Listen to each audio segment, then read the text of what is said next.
কখনো দু চোখ জুড়ে তাকিয়ে থেকে, কখনো মায়া বাঁধনে জড়িয়ে, ঘুম হয়ে পিছু টান হয়ে শুধু তুমি তো ছিলে।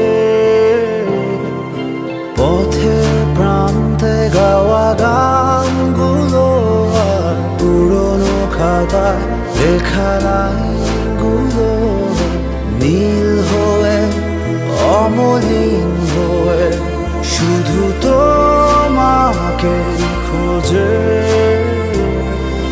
জানি না কোথায় তুমি, কেন যে দূরে হারিয়ে, কেন যে আছো লুকিয়ে। আজও